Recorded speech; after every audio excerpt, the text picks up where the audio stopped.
Hello, ravi de vous accueillir dans Échappée verte. Je suis Marc Alby, 20 ans, toutes mes dents, et après avoir suivi une orientation par défaut, j'ai décidé de stopper mes études pour trouver ma voie entrepreneuriale. Un lundi sur deux, je vous emmène dans l'univers d'un entrepreneur, mais pas n'importe lequel. Celui-ci change le monde, à sa manière, à son échelle et selon ses aspirations. Je vous partage donc les coulisses de ces personnalités, leur parcours, leur levier d'action et leur harmonie personnelle. Finalement, le nécessaire pour vous inspirer à être entreprenant qui que vous soyez. Trêve de blabla, je vous laisse découvrir cet épisode en vous souhaitant une agréable écoute. Bonjour Thomas. Bonjour Marc. Bienvenue dans Échappée verte, je suis très content de t'accueillir et j'espère que tu vas bien. Ça va bien et merci de m'accueillir dans ce podcast. Avec plaisir. Je vais te demander dans un premier temps de te présenter, donc qui tu es Thomas. Donc, je suis Thomas Niésor, j'ai 36 ans. Donc, pour revenir un petit peu aux bases, j'ai une formation d'ingénieur plutôt dans l'énergie, l'environnement. Mais j'ai rapidement, on va dire, abandonné un petit peu l'aspect purement technique. J'ai complété ma formation par un master en économie et politique de l'énergie et de l'environnement pour avoir une vision un peu plus globale justement des problématiques énergétiques et environnementales. Voilà, on va dire pour le début. Après, bon, je peux parler un petit peu de mes expériences, peut-être mes premières expériences. Donc, j'ai travaillé assez rapidement déjà dans une start-up, justement quand j'étais en stage ingénieur. Donc ça, c'était en 2006. Donc à l'époque, voilà, les startups, c'était pas courant. Donc c'était vraiment lié à la technologie et à l'énergie aussi, sur l'ouverture des marchés de l'énergie. Puis ensuite, j'ai travaillé plutôt en tant que consultant sur le domaine des économies d'énergie, donc plutôt à destination des collectivités, des bailleurs sociaux. Ok. Et après, donc, je suis devenu consultant indépendant. Ok, donc là, c'était plus du conseil et de permettre à des personnes ou des structures, du moins, d'améliorer leur utilisation de leur énergie. Voilà, donc en fait, c'est dans le cadre du dispositif des certificats d'économie d'énergie, qui est un peu l'équivalent des quotas de CO2 au niveau national pour les producteurs d'électricité qui doivent faire des économies d'énergie à leurs clients et plus globalement aux particuliers, aux organisations. Super, Voilà, c'était dans ce cadre-là. impeccable, ça marche. Et donc, après ces expériences, tu en es venu à fonder Yellowtech, il me semble. Oui, donc après être consultant, voilà, en tant qu'indépendant, donc j'avais déjà un petit peu quitté le salariat, on va dire. J'ai eu envie d'aller encore plus loin et suite à un concours de start-up organisé par Enedis, le distributeur d'électricité, voilà, j'ai eu l'idée de ce concept de monnaie adossée à l'électricité d'origine solaire. Donc ça, c'était en 2018. Donc j'ai vu que l'idée a plu. Et c'est pour ça que j'ai décidé voilà, de continuer, de créer la société et vraiment d'avancer dans ce projet. Ok, super. Et d'ailleurs, j'aimerais revenir sur le type de société que tu as créé, pardon, une entreprise de l'ESS. Est-ce que tu pourrais nous en dire plus? Qu'est-ce que c'est? Qu'est-ce que ça représente? Qu'est-ce que ça engendre? Oui, alors j'ai choisi donc pour mon entreprise donc des statuts d'entreprise de l'économie sociale et solidaire.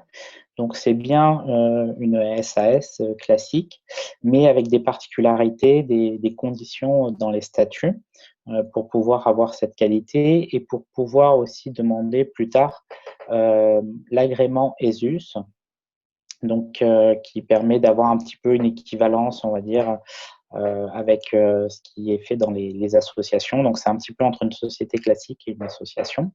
Donc, on a des conditions évidemment de mission en fait, de l'entreprise. Dès le début, l'entreprise a vraiment une mission d'ordre sociétal et, pardon, et environnementale. Donc, pour ma part, ça va être la cohésion territoriale parce que je vais aider, on va dire, le développement des commerces, notamment Made in France et locaux. Et l'aspect environnemental en sensibilisant à la transition énergétique et en essayant de l'accélérer. Donc, ça, c'est sur la partie mission. Il y a aussi des conditions au niveau de la gouvernance, donc avec la création d'un comité ESS qui comprend l'ensemble des parties prenantes, donc les clients, les prestataires, les partenaires, même les utilisateurs qui peuvent un petit peu orienter les choix de la société. Des conditions aussi sur les salaires avec des salaires maximum, voilà, pour que ça soit, on va dire, cohérent aussi avec l'ensemble de la mission. D'accord. Voilà, globalement, ça permet, on va dire, voilà, d'avoir un cap déjà et aussi quand on se présente, voilà, de montrer on est vraiment très engagé. Voilà, c'est plus simple des fois que des longs discours, de dire voilà, qu'on a choisi ce statut pour montrer qu'on est engagé. Complètement. Ok, ben c'est super intéressant parce que c'est vrai que c'est un petit peu aujourd'hui le statut qui représente l'entrepreneuriat du changement, notamment, ou les actions pour résoudre des problématiques sociétales et environnementales. Et donc, c'est vraiment entre ben, créer une entreprise et créer une asso. C'est vachement intéressant comme statut. Et je voulais potentiellement revenir sur la gouvernance dont tu parlais. Qu'est-ce que ça représente pour toi de faire en fonction, ou du moins de travailler avec l'ensemble des parties prenantes de Yellowtech, et comment vous organisez ça? Je crois que vous devez faire deux réunions annuelles minimum, un truc comme ça. Est-ce que tu pourrais nous en dire plus? Oui, donc après, je pense que globalement, quand on se lance en startup, bon, surtout quand c'est vraiment grâce finalement aux échanges qu'on a avec les partenaires potentiels, les clients potentiels, que ça avance. Donc ça, c'est dans tous les cas, je pense. Après, moi justement, parmi mes partenaires, il y en a beaucoup aussi qui ont choisi ce type de statut. Donc c'était aussi voilà pour montrer que voilà j'étais en accord avec leurs valeurs et voilà étant tout seul aussi je pense que c'est intéressant d'avoir ce comité parce que moi ben, j'ai pas forcément toutes les clés justement de l'économie sociale et solidaire. J'ai des connaissances, on va dire, sur la partie transition énergétique et sensibilisation à la transition énergétique, mais les aspects un peu plus sociaux et sociétaux, voilà, j'ai pas forcément toutes les compétences et ça va être mes partenaires, mes clients, etc., qui vont pouvoir m'aider là-dessus. Donc, pour l'instant, comme le projet est encore on va dire, un peu nouveau. Les échanges sont plutôt informels. On n'a pas fait de réunion avec l'ensemble des partenaires, surtout que j'en ai beaucoup, j'en ai plus d'une quarantaine. Donc, ça va être plutôt, donc là, c'est sous forme d'un groupe, tout simplement, voilà, un groupe sur LinkedIn, où je présente voilà, mes nouveaux partenaires. Je peux échanger avec eux et ils peuvent éventuellement aussi échanger entre eux. Bon, surtout maintenant en période de confinement, c'est le moyen le plus simple voilà, que Ouais. j'ai trouvé. Mais le but, effectivement, c'est d'aller plus loin au fur et à mesure de l'avancée du projet. Super, ok, très bien. Et d'ailleurs, à ce propos, comment est-ce que tu choisis tes partenaires, tes clients, aussi les partenaires financiers, et comment dire, les offres que tu fais sur tes plateformes? On va y venir juste après. Comment est-ce que tu choisis les personnes? Donc, au niveau mes partenaires, donc, ce que j'appelle mes partenaires de la consommation responsable, donc c'est un petit peu dans tous les domaines. Ce sont des plateformes notamment qui proposent des produits dans l'alimentation, dans les vêtements, les meubles, voilà, vraiment de façon diversifiée. Donc, dans la consommation responsable. Alors, la consommation responsable, c'est assez large, surtout que moi, je traite tous les domaines. Donc, pour l'instant, j'ai pas une charte, voilà, vraiment officielle pour le choix de ces partenaires.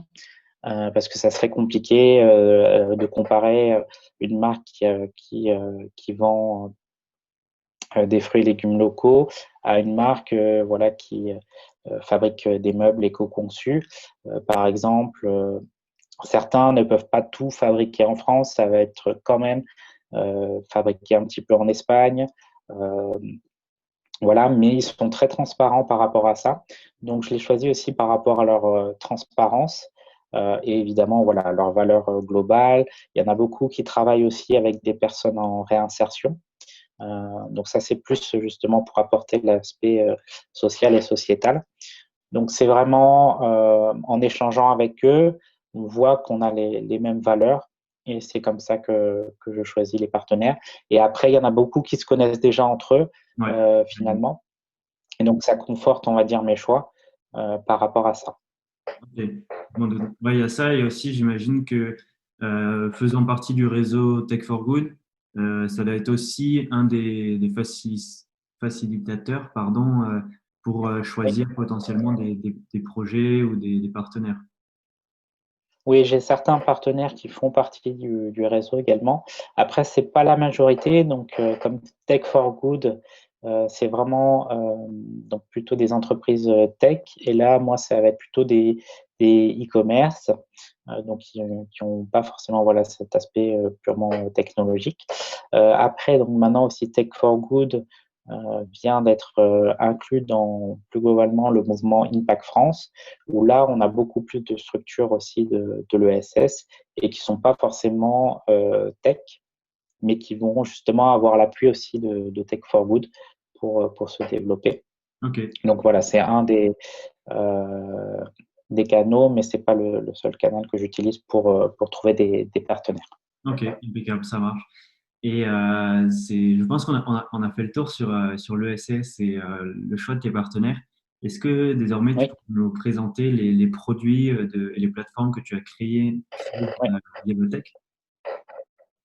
oui. Donc, l'objectif, on va dire, la mission de Yellowtech, c'est d'utiliser la transition énergétique comme levier pour développer la consommation responsable. Donc, ce que j'entends par transition énergétique, ça va être en fait des actions assez maintenant connues du grand public, assez concrètes. Donc, par exemple, faire des économies d'énergie, faire des économies d'eau, utiliser la mobilité douce, le vélo, le bus, recycler ses déchets. Donc ça, c'est assez concret. On peut le mesurer aussi. Euh, et et aussi, surtout, donc, la production d'électricité d'origine solaire. Donc là, je vais peut-être me focaliser là-dessus parce que c'est aussi l'idée en fait que j'ai présentée lors du concours de start-up auprès de la société Enedis. Donc, c'est de créer une monnaie donc alternative, euh, symbolique mais ludique, liée à la production d'électricité d'origine solaire. Donc, à la fois pour les entreprises, donc il y a de plus en plus d'entreprises dont c'est pas le métier de produire de l'électricité, mais qui ont des panneaux sur leur siège social, par exemple, Ok. et qui n'en parlent pas forcément à leurs collaborateurs. Donc là, ça va être un moyen, voilà, avec cette monnaie ludique, d'amener voilà, ces sujets de transition énergétique et consommation responsable. Donc ça va être ma plateforme, en fait, tournesol.eco pour un service, du coup, RSE, responsabilité sociétale des entreprises.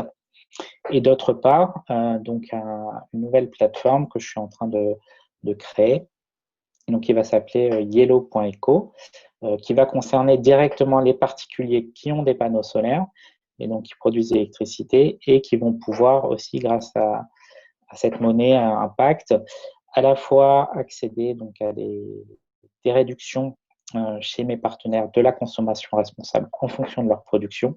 Donc c'est vraiment voilà, cet aspect ludique, faire le lien entre des kilowattheures qui ne sont pas toujours concrets et finalement des produits de tous les jours.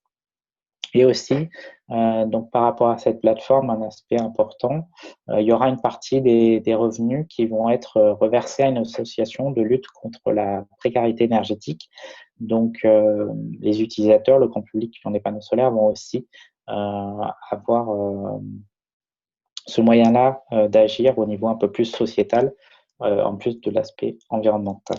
Ok, super. Ben, c'est Voilà. très clair, je pense.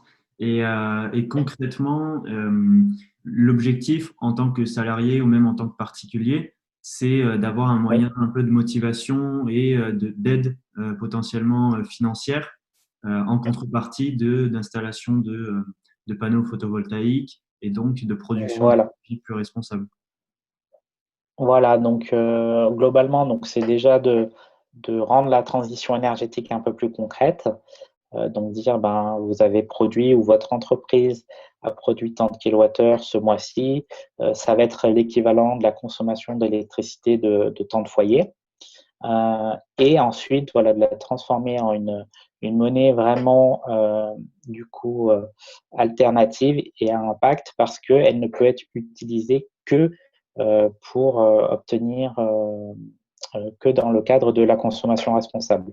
Donc, on récompense les gens, on les sensibilise et on les incite concrètement et financièrement à changer leurs habitudes de consommation petit à petit en leur montrant des solutions simples et qu'ils ne connaissent pas forcément.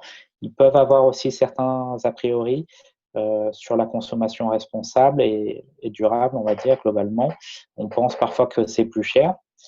Parfois, c'est le cas, on va dire, sur le coût direct, mais finalement, ça va être un produit comme des vêtements qu'on va garder beaucoup plus longtemps. Parfois, c'est pas forcément plus cher non plus. Certains produits peuvent même permettre de faire des économies. Ben, on pense par exemple aux produits de seconde main, des choses comme ça. Donc, ça va être vraiment changer les habitudes du grand public.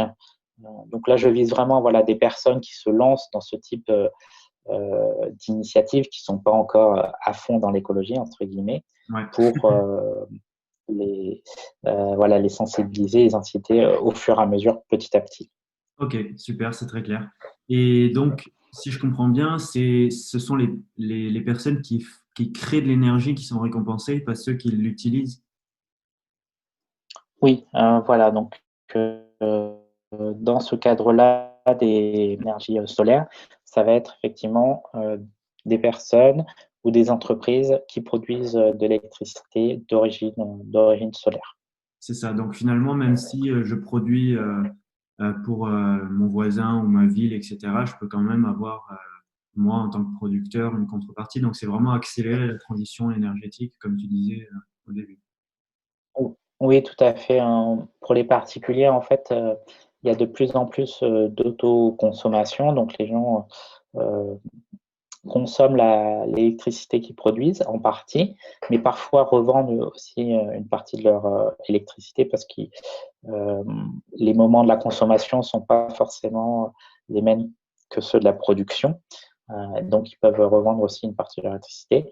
Mais moi, ma monnaie va vraiment s'adosser à l'ensemble de leur production d'électricité pour que ça soit assez concret et assez direct, on va dire, le lien entre cette monnaie. Donc, dans le cas des particuliers, la monnaie qui va s'appeler le YELO, Ok, YELO, et qui va être donc reçue mensuellement sur leur espace utilisateur.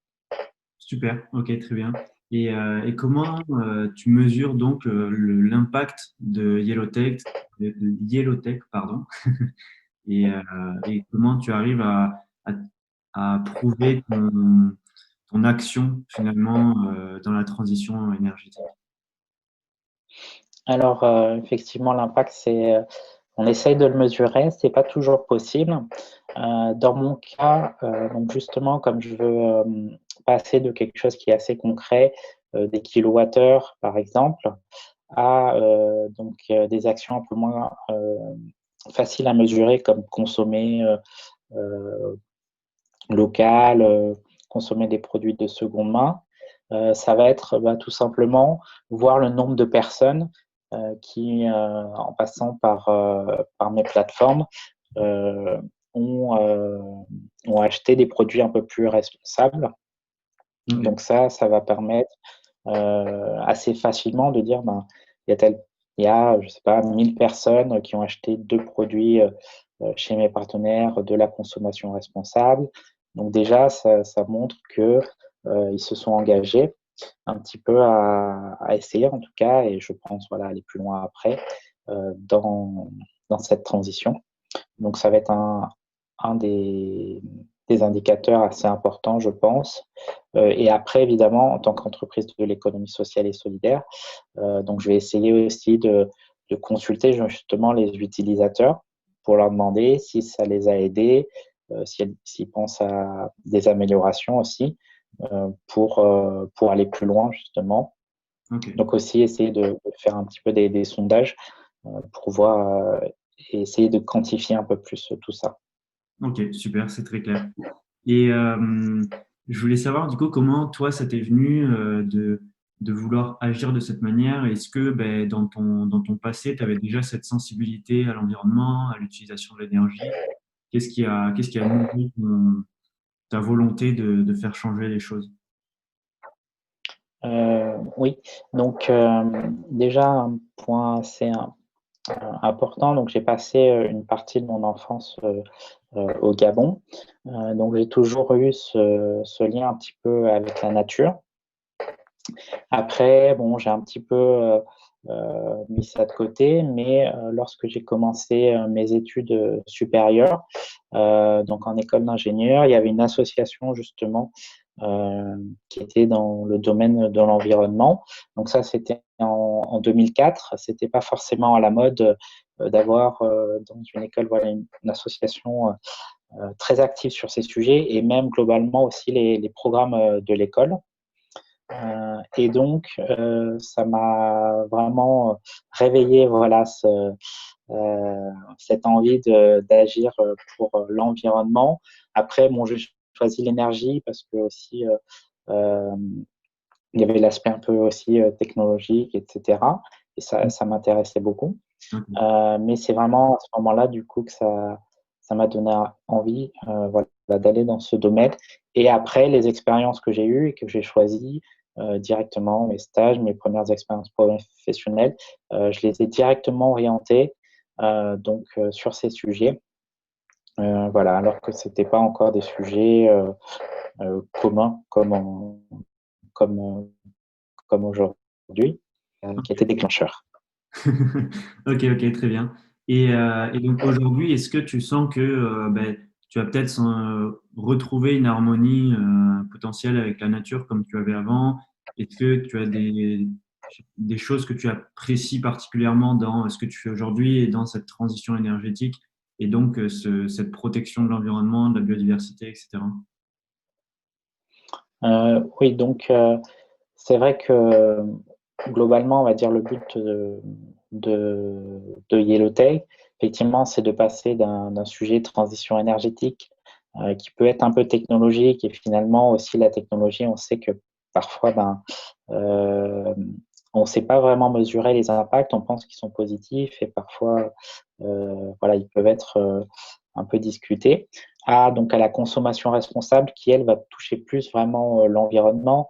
Donc, quand on va, par exemple, faire du zéro déchet, ça va éviter la production de plastique. Quand on va acheter des produits de seconde main, ça va aussi éviter d'extraire des matériaux. Et donc là, voilà, on va se rapprocher un peu plus de l'aspect effectivement environnement et nature, parce que je pense que voilà, comme on le sait maintenant, il y a une urgence sur ces sujets-là. On parle beaucoup justement de la transition énergétique.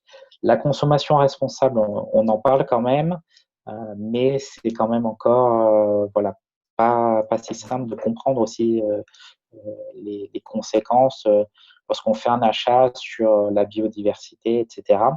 Et donc, le but, c'est vraiment de faire le lien et de montrer que c'est un problème, entre guillemets, global et qui a urgence à agir. Ok, super, bah, c'est très clair, merci beaucoup. Et, ensuite, je voulais savoir un petit peu comment tu gères ton temps avec bah, ta vie pro, vie perso, vu que en plus bah, tu es autonome depuis aussi, je pense que tu es consultant, c'est un petit peu le même travail d'organisation. Et du coup, est-ce que tu pourrais nous partager comment toi tu t'organises et qu'est-ce que tu mets en place pour avoir cette harmonie personnelle et professionnelle? Oui. Donc par rapport à ça, c'est vrai que j'ai eu diverses expériences. J'ai travaillé dans plusieurs environnements.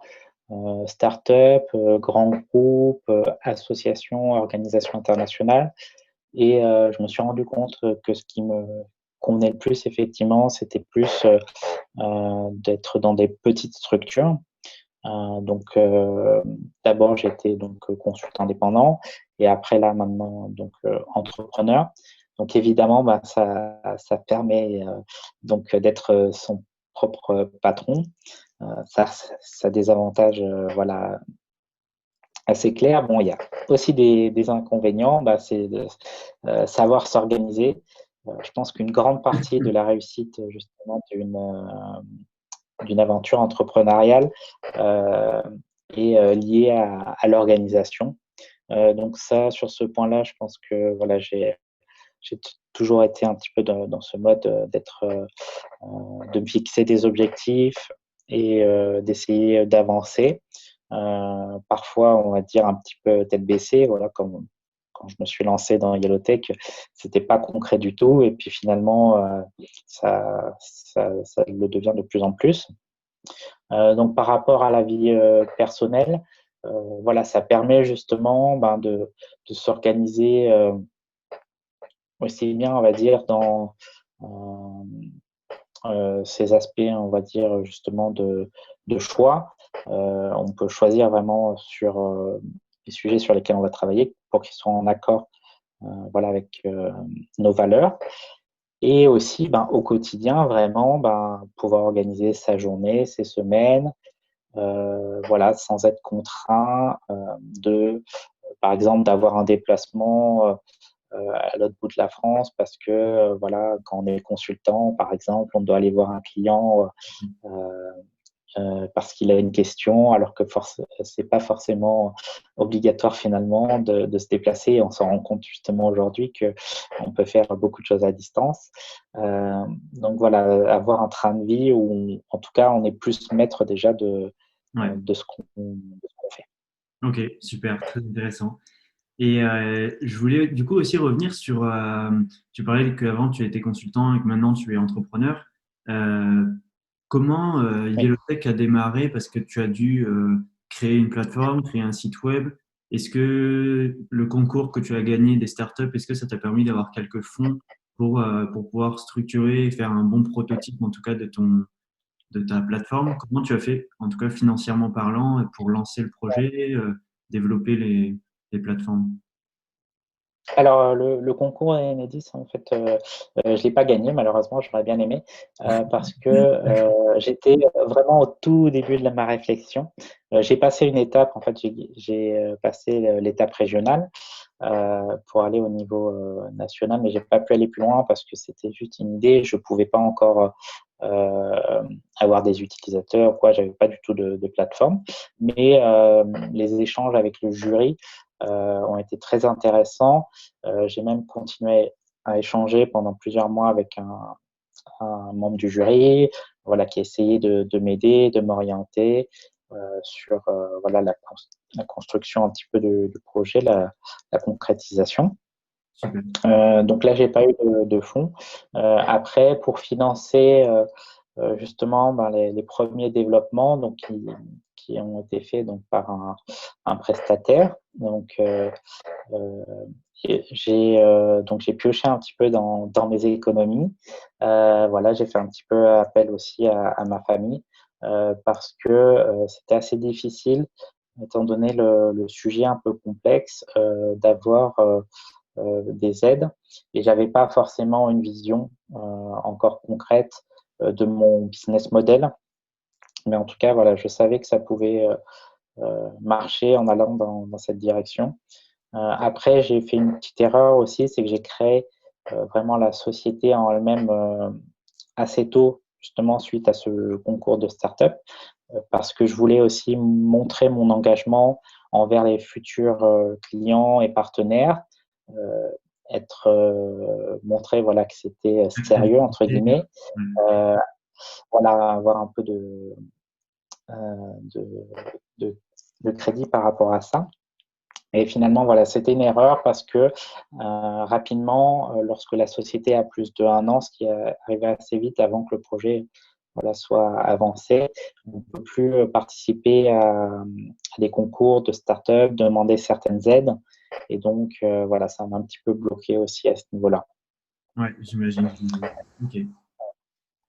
Et donc aujourd'hui, tu parlais de business model. Donc on a compris je pense pour les entreprises, donc c'est via leur démarche RSE. Donc j'imagine que Oui, c'est un abonnement mensuel ou de ce type-là.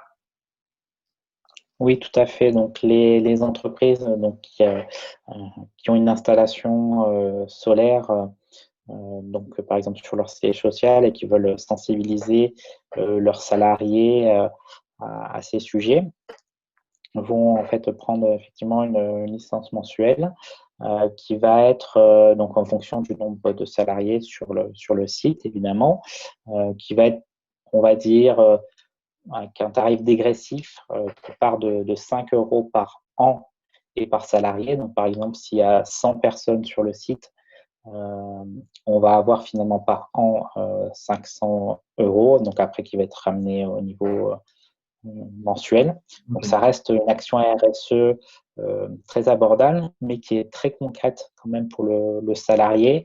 Il y a beaucoup d'actions RSE bon, qui sont utiles, mais qui sont purement sur de l'information et qui ne donnent pas forcément les moyens d'agir après de façon aussi financière sur sa consommation. Après, la RSE, c'est assez large, hein.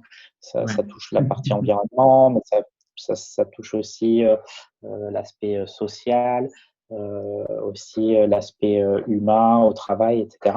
Donc là, je voulais justement proposer un service très concret sur la partie énergie et transition écologique. Ok. Donc voilà comment ça fonctionne pour les entreprises. Et en fait, voilà, 5 euros, pourquoi 5 euros par an et par salarié? Euh, donc c'est un peu aussi comme un CE, donc un comité d'entreprise, parce que finalement, grâce à la plateforme, le salarié va pouvoir chaque année finalement avoir plusieurs dizaines d'euros de réduction sur des produits de la consommation. Un achat, en fait, les 5 euros investis par son entreprise vont être rentabilisés. Euh, voilà, donc ça permet vraiment d'avoir un prix cohérent aussi par rapport à ça. Complètement, ouais. Et d'ailleurs, concernant tes partenaires dans la consommation responsable, est-ce que eux, ils doivent baisser leur prix et du coup faire vraiment des offres, ou est-ce que toi, en contrepartie, il y a une contrepartie financière finalement, non?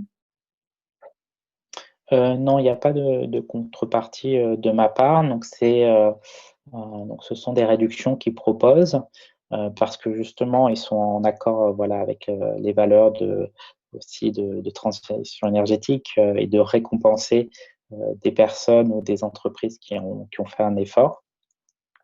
D'accord.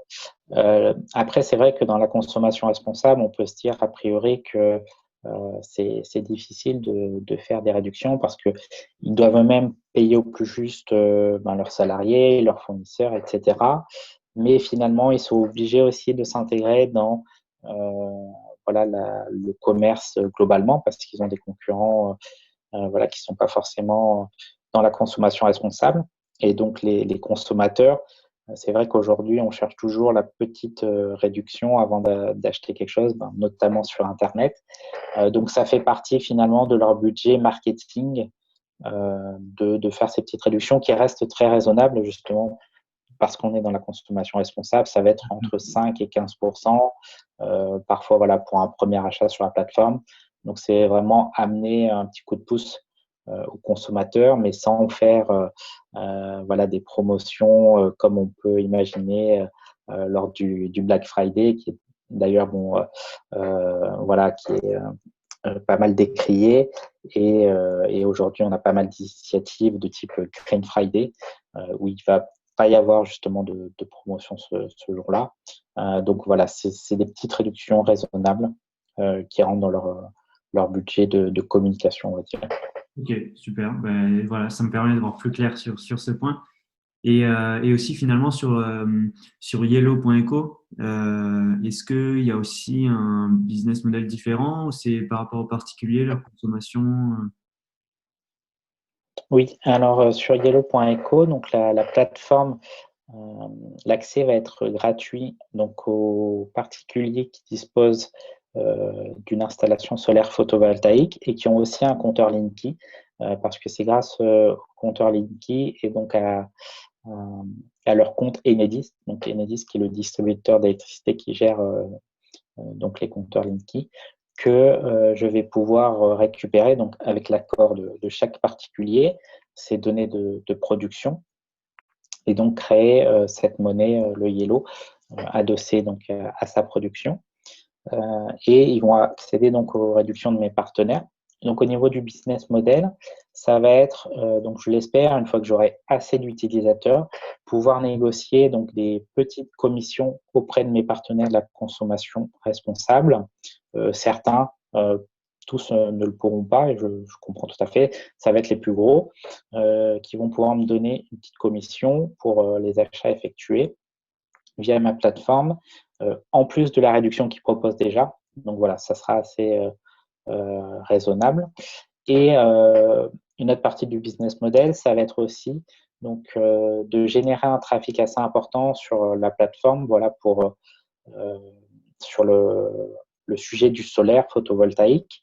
Donc en essayant justement d'avoir pas mal d'articles, etc., pour sensibiliser les personnes qui n'ont pas encore en fait d'installation solaire photovoltaïque et qui veulent en installer une. Et à ce moment-là, donc je vais être apporteur d'affaires pour des entreprises qui installent des panneaux solaires. Ok, Donc c'est ça aussi qui va compléter les revenus complètement. Ouais. Ok, de, très bien. de la plateforme. C'est ce que je pensais, donc c'est très bien. Et D'accord. on arrive aux questions de fin. Je voulais savoir, on en a un petit peu parlé tout à l'heure, mais qu'est-ce que tu aimes le plus dans tes activités aujourd'hui et qu'est-ce que tu aimerais améliorer dans le futur? Donc ce que j'aime le plus, c'est de pouvoir euh, faire transparaître ma créativité. Donc ça, c'est vraiment intéressant de partir sur plusieurs projets à la fois, même quand c'est pas encore concret. Mhm. Vraiment, d'échanger avec de nombreuses personnes qui sont dans des domaines variés. Et finalement, on voit que c'est vraiment grâce à ça qu'on peut avancer.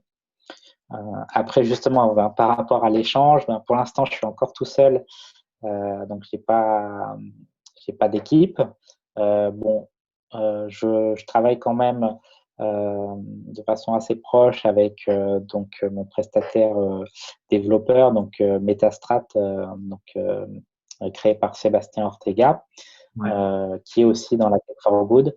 Donc on a vraiment voilà euh, une collaboration quand même assez poussée, qui n'est pas juste voilà de développer une plateforme Ouais.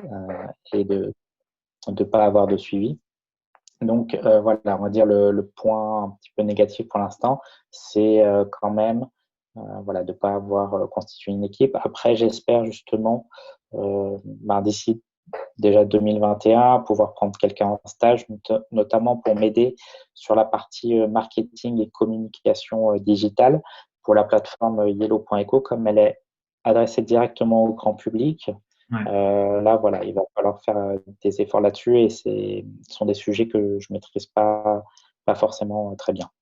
Ok, ben super. Ben écoute, peut-être que dans les auditeurs, pardon, quelqu'un sera intéressé pour faire ça. Donc, j'allais venir à la dernière Oui, tout à question justement qui est complètement en lien avec ça. C'est comment les gens peuvent te contacter, retrouver Yellowtech. Donc, au niveau des contacts, bon, et je suis sur les différents réseaux sociaux, donc donc plutôt tournesol.eco ou yellow.eco au niveau des réseaux sociaux, ou sinon par mail directement. Dans ce cas, ça va être donc contact @yellow.eco. Ça serait le plus simple. Donc, Yelo, YELO.eco, ECO. Voilà, pour un contact plus direct. Mais sinon, je pense que c'est assez facile de me retrouver sur les différents réseaux sociaux. Ok, nickel. Mais notamment sur LinkedIn, Thomas Niesor, j'imagine, c'est assez facile. Oui, voilà, tout à fait. Ok, impeccable. Bah, écoute, je te remercie beaucoup pour ton temps, c'était super agréable. Et pour la petite anecdote, c'est la deuxième fois qu'on échange ensemble parce que le premier, j'avais pas forcément apprécié mon animation. Là, c'était beaucoup plus clair, j'ai trouvé. Donc, merci beaucoup, Thomas, encore pour ton temps. Et je pense Merci à toi de m'avoir invité et encore bravo pour ton initiative. Je pense que ça va intéresser pas mal de monde. La façon dont tu traites ce sujet de l'entrepreneuriat et de l'entrepreneuriat impact. Donc, je te souhaite aussi le meilleur pour le lancement du podcast, je crois, dans quelques semaines, voire la semaine prochaine, si j'ai bien compris. Exactement. Mais merci beaucoup, Thomas. Je te dis à bientôt et te souhaite une bonne journée. Ok, bonne journée. Au revoir. Bye. Voilà, c'est tout pour aujourd'hui. J'espère que vous avez aimé l'épisode. Si vous souhaitez aller plus loin, je produis une newsletter personnelle et hebdomadaire, c'est-à-dire que chaque lundi à 9h, je partage mes réflexions, mes apprentissages et mes activités à travers des emails faits maison. Donc si ça vous intéresse, vous avez deux possibilités pour vous inscrire. La première, c'est d'aller sur mon profil LinkedIn en recherchant Marc Alby et vous avez un lien dans ma bio, ou sinon directement en description de l'épisode, un lien s'y trouve. Ensuite, si vous avez apprécié le podcast en lui-même, je vous invite à ajouter un commentaire et une note sur Apple Podcasts ou iTunes. Cela aide tous les podcasts à être visibles. Je n'échappe donc pas à la règle. Et enfin, vous pouvez vous abonner à Échappée Verte sur votre plateforme favorite, comme Deezer, Spotify et même YouTube. Mais bon, pour être honnête, la meilleure façon de me soutenir, et celle que je préfère, c'est que vous parliez de mon contenu avec votre entourage. Sur ce, je vous dis à lundi prochain dans vos emails ou dans 2 semaines dans vos oreilles. Bonne journée et à bientôt.